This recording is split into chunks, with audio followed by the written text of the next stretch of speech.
tournage, c'est que la météo est pas toujours en accord avec ce que tu veux tourner. C'est un petit peu la surprise.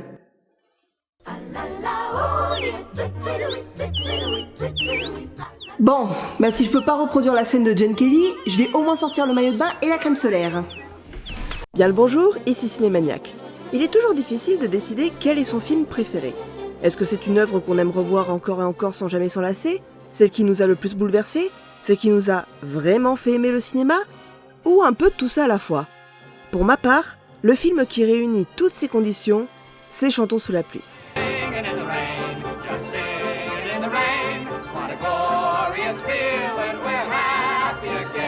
Il y a des films qui font figure d'icônes indétrônables au panthéon des grandes œuvres du cinéma, qui cumulent sans rougir les statuts de classiques et de chefs-d'œuvre. Chantons sous la pluie en fait partie, sans le moindre doute. Et vu les 2 daubes que je me suis tapé pour les derniers épisodes, vous pouvez pas imaginer à quel point ça me fait plaisir de juste dire du bien d'un film. Sorti en 1952, co-réalisé par Stanley Donen et Gene Kelly, Chantons sous la pluie est une comédie musicale racontant l'histoire de Don Lockwood, joué par Gene Kelly, star du cinéma muet qui ne s'entend pas avec sa partenaire de jeu Lina Lamont, interprétée par Jean Hagen, parce que le studio entretient une rumeur sur leur potentielle relation amoureuse alors que Lina est une peste arrogante à la voix de Cressel. Malgré le succès de leur film, un raz-de-marée va mettre l'industrie sans dessus dessous et menacer leur carrière. Le cinéma parlant. What do you think of it, Dexter? It'll never amount to a thing. Yeah, that's what they said about the horseless carriage. Au vu de la voix de Lina et de leur jeu adapté au muet et non au parlant, la catastrophe semble imminente. Et entouré de son ami Cosmo Brown, joué par Donald O'Connor, et de Katie Selden, actrice débutante et talentueuse dont il va tomber amoureux, jouée par Debbie Reynolds, Don va essayer de trouver une solution pour éviter que la sortie du prochain film ne tourne à la catastrophe. Malheureusement, si le film a été nommé pour 2 Oscars, il n'en a remporté aucun. Beaucoup ont spéculé que c'était une conséquence de la victoire d'un Américain à Paris l'année précédente, qui avait remporté 6 Oscars sur 8 nominations, dont celui du meilleur film. Mais Chantons sous la pluie n'a pas attendu après l'Académie pour entrer dans l'histoire du cinéma.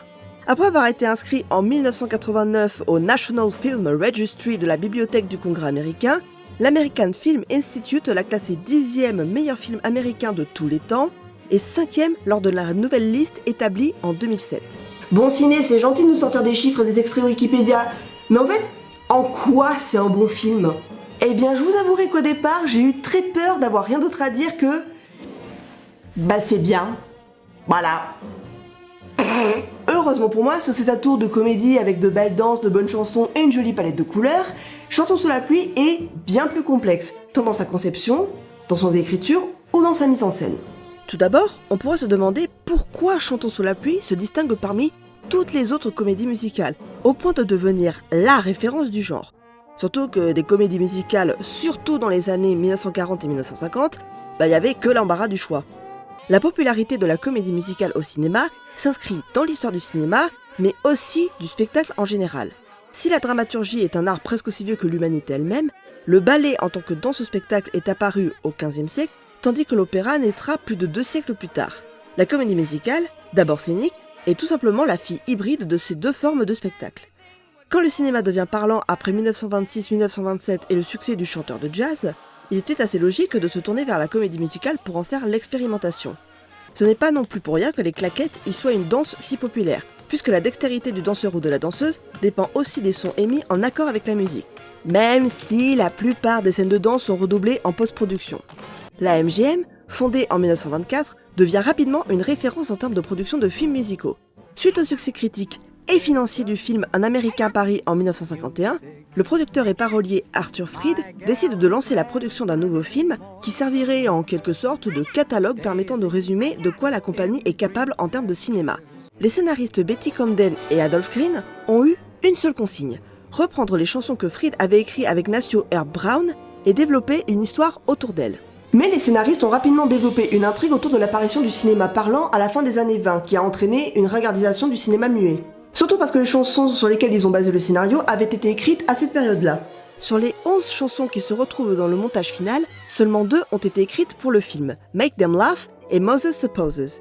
Toutes les autres sont issues de revues ou de différents films de la compagnie. Beautiful girl, you're a lovely picture, beautiful girl.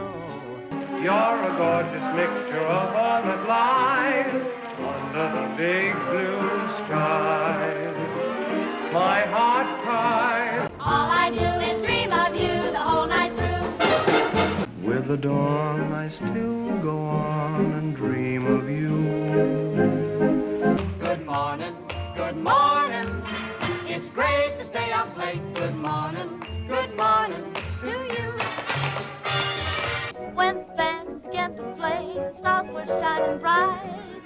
Now the milkman's on his way, it's too late to say goodnight. Ainsi, toute une séquence intitulée Broadway Melody est une reprise de l'air iconique de la toute première comédie musicale produite par la MGM en 1928 et qui remporta l'Oscar du meilleur film. Your troubles there, they're out of style, for Broadway always wears a smile. A million lights, they flicker there. A million hearts beat quicker there. No skies are gray on the great white way. That's the Broadway melody. Même Make Them Laugh est un plagiat plus ou moins avoué de la chanson Be a Clown, écrite par Paul Porter pour Le Pirate en 1948. Make 'em laugh, make 'em laugh. Don't you know everyone wants to laugh? My dad said be an actor, my son, but be a comic. Be a clown, be a clown. All the world loves a clown. Act a fool, play the calf, and you'll always have the last laugh. Quant à la chanson la plus connue du film, qui lui donne d'ailleurs son titre, elle avait été écrite pour Hollywood Chant et Danse en 1929, une succession de scènes musicales permettant d'exploiter la majorité des acteurs et actrices sous contrat avec la MGM.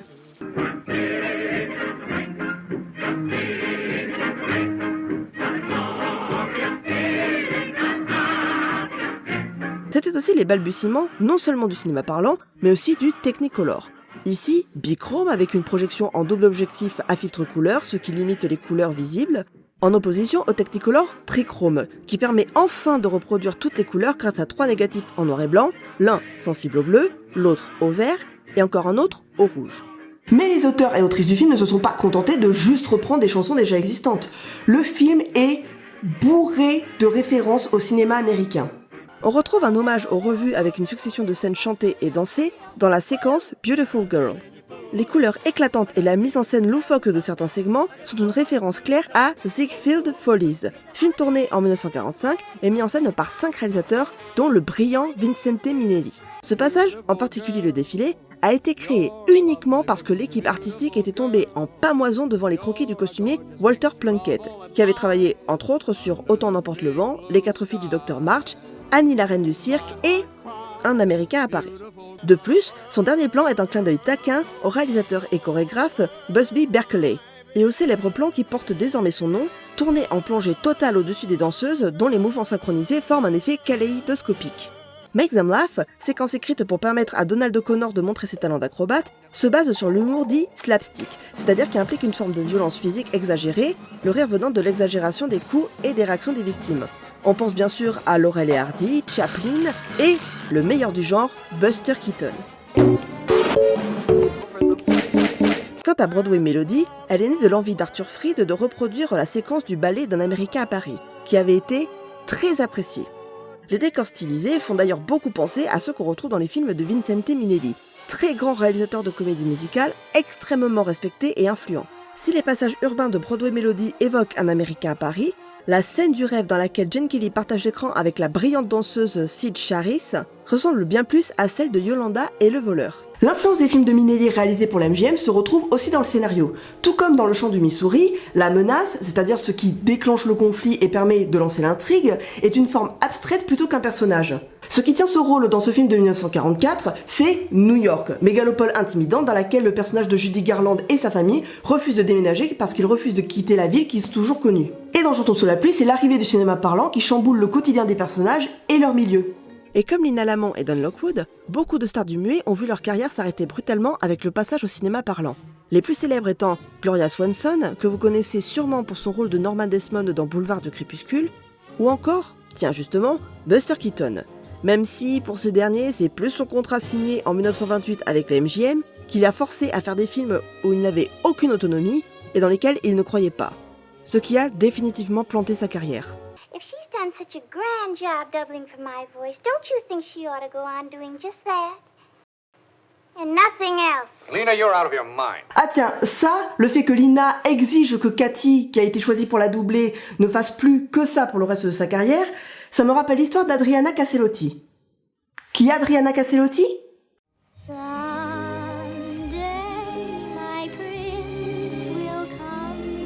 Eh oui, il s'agit de l'actrice qui a donné sa voix à Blanche-Neige dans le classique d'animation Disney. Et comme pour Katie Selden dans le film, Caselotti n'a pas été créditée pour ce rôle pourtant iconique et a eu énormément de mal à trouver d'autres contrats parce que Walt refusait que sa voix soit utilisée à part pour Blanche-Neige.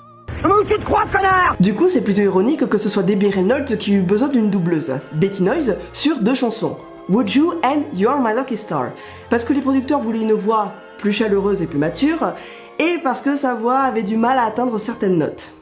Would you? He tells her of her charms. Would you?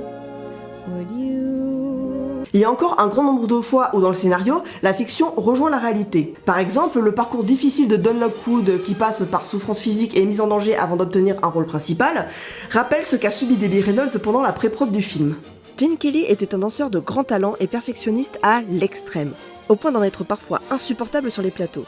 Si Donald O'Connor avait été choisi pour ses talents de danseur et d'acrobate, Debbie Reynolds était une jeune débutante de 19 ans habituée au second rôle. C'est surtout son duo avec Carlton Carpenter sur Abba Dabba Honeymoon dans Les Heures tendres en 1950 qui a permis aux producteurs de la repérer.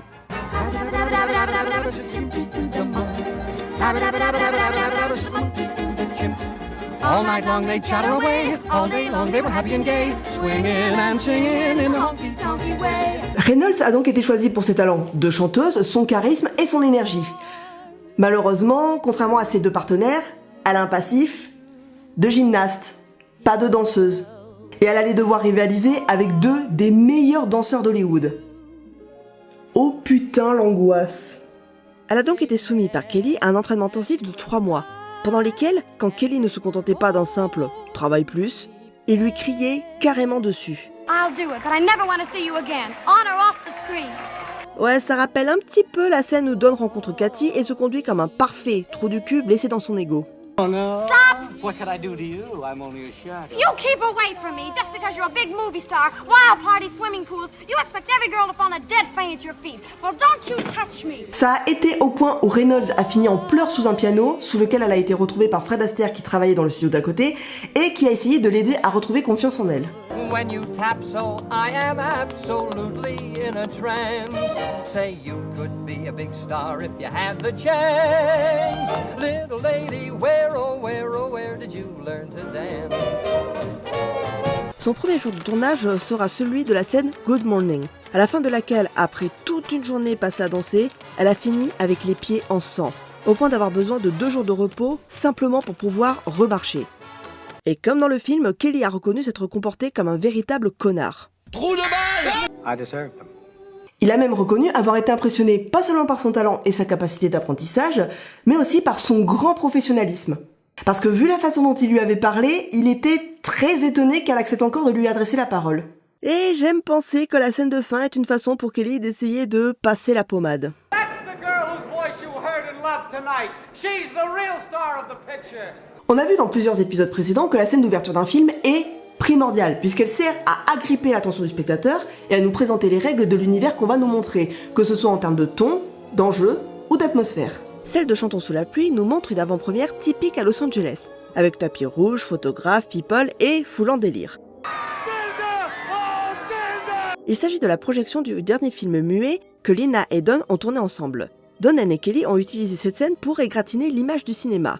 L'intérêt malsain de la presse et des fans pour la vie privée des célébrités, Zelda's had so much unhappiness. I hope this time it's really love. la popularité éphémère, When you look at this gorgeous couple, it's no wonder they're a household name all over the world. les studios qui manipulent la vie privée de leurs stars pour faire parler d'eux, And tell me confidentially, are these rumors true that wedding bells are soon to ring for you and Lena? Well, Lena and I have no statement to make at the present time. We're just good friends. et surtout les stars qui s'inventent une vie pour faire rêver le public. Par une série de fondus enchaînés, on oppose le récit enjolivé de Don sur son parcours avec ce qu'il a réellement vécu. I've had one motto which I've always lived by. Dignity. Always dignity. Why the fuck you lying? Why you always lying? And with him, I used to perform for all of Mom and Dad's society friends. Par une série de fondus enchaînés, on oppose le récit enjolivé de Don sur son parcours avec ce qu'il a réellement vécu. Ce qu'il est important de noter, c'est que le parcours que Don essaye de cacher derrière un tissu de mensonges, c'est le rêve américain. Un petit gosse de rue qui part à Hollywood et affronte des épreuves pour finir par devenir un grand parmi les grands, aimé et adulé tout en restant fidèle en amitié, c'est une histoire typique du rêve américain. Et je trouve ça assez drôle de voir des scénaristes d'une grosse machine hollywoodienne nous dire subtilement que le rêve américain c'est un peu beaucoup du bullshit hypocrite.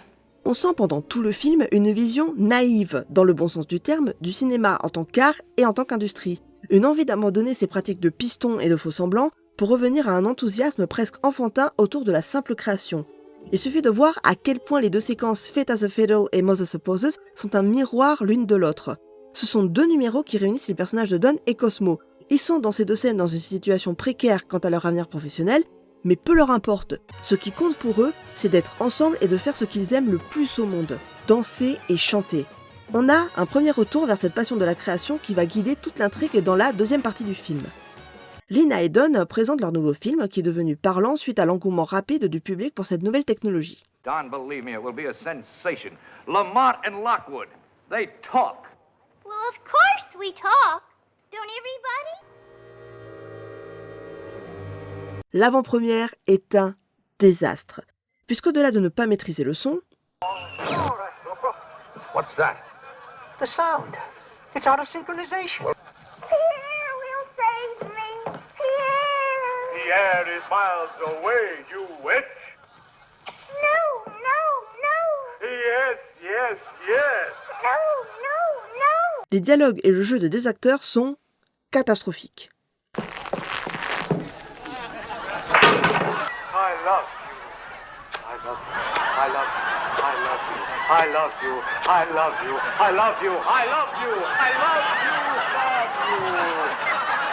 Mais au lieu d'assister impuissants à la fin de leur carrière, Don, Cosmo et Cathy décident de convaincre le producteur de faire de ce film une comédie musicale où Cathy doublera Lina et en rajoutant des séquences chantées à la place des dialogues insipides. Et ça donne Broadway Melody. Quand on demande aux gens d'essayer de trouver ne serait-ce qu'un seul défaut à Chantons sous la pluie, on a tendance à citer cette scène, qui débarque de nulle part, occupe quand même un peu plus de 13 minutes de film, et qui n'a apparemment rien à voir avec le reste de l'intrigue. Eh ben non, je suis désolée, cette scène a tout à voir avec le film. C'est d'ailleurs une des scènes les plus importantes avec Singing in the Rain. Mais Ciné, comment tu peux faire une analyse de Chantons sous la pluie et pas parler de la foutue scène qui lui donne son foutu titre? Vous en faites pas, on y vient. Dans la première scène, on a vu que Don servait mensonge sur sa vie pour aller avec l'image de la star sans acte. Eh bien, dans cette séquence de 13 minutes, on voit un jeune amateur sans allure devenir une star grâce à son talent, subir la désillusion après avoir été déçu par le factice de ce milieu et se raccrocher à ce qu'il aime le plus, danser. Broadway Melody, c'est Don Lockwood qui reprend enfin le contrôle de son image, de son récit et de sa vie. Broadway Melody, c'est Don Lockwood qui utilise le cinéma pour enfin raconter sa véritable histoire à son public. Ce qui semblait être un délire de réalisateur pour copier un film à succès de l'année précédente est en fait la scène la plus significative de tout le film. Je sais que vous l'attendez. Oui, ça y est, on va parler de la scène sous la pluie. I'm singing in the rain, just singing in the rain. What a glorious feeling, I'm happy again. Cette scène est d'une simplicité folle. Un homme seul, dans la rue, chante son amour et danse sous la pluie. Elle est devenue iconique, tout d'abord parce qu'il s'agit du pivot du film. En général, la scène pivot se situe à la moitié du film, à quelques minutes près. Singing in the Rain, quant à elle, se situe aux 3/4 du film, après la première heure. Mais ça reste un pivot pour le personnage principal. Jusqu'à cette scène, on avait vu un homme dégoûté de son travail, qui lui avait pourtant permis de vivre de sa passion, et qui était obligé de mentir sur son vécu pour faire rêver des anonymes qui le laisseront tomber dès que sa popularité aura baissé. Un homme donc, dépouillé de sa passion et de sa propre existence. Quand j'avais 3 ans, je suis tombée amoureuse de ce film pour les chansons et les danses. Mais maintenant que je suis devenue adulte et créatrice de contenu, ce film me parle à un niveau extrêmement intime. Mais au-delà d'être une scène pivot, Singing in the Rain montre parfaitement pourquoi on aime ce film. Personne n'aime se retrouver trempé sous une pluie diluvienne.